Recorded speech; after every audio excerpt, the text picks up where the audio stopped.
we go again. We're about to lose an hour of sleep this Sunday as the clocks spring forward for daylight saving time. So what can you do to make the adjustment go smoothly? Let's talk to a doctor about this. He is Dr. Bill Hartman from UW Health, the clinical trialist. Doctor, great to see you. Springing forward, this really does have an effect on our bodies.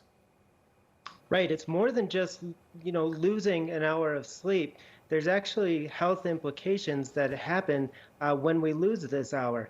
It's been shown, and this is over many, many years, that the Monday after daylight savings, there's an increased number in the number of heart attacks. 2 days after the onset of daylight savings, you see an increased number of strokes. And so why is this happening?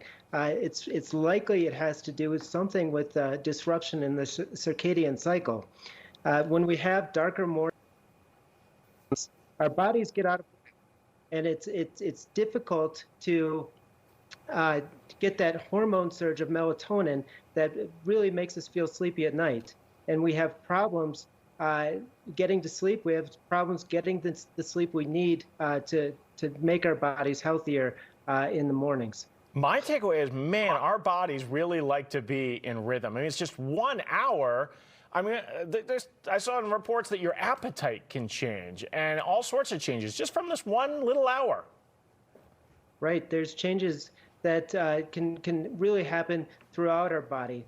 Things like obesity tends to get worse during daylight savings.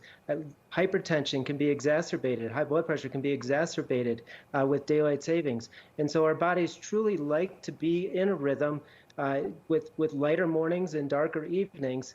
Disruption of this really can cause a lot of problems. I did eat a donut in the newsroom. Oh, wait, it's not daylight savings time yet. I can't blame it on that. Let's talk about this new study on Alzheimer's. This is fascinating that there may be differences between men and women and how this affects us. So of the 6.2 million people over the age of 65 who have Alzheimer's disease, 2/3 of these people are women.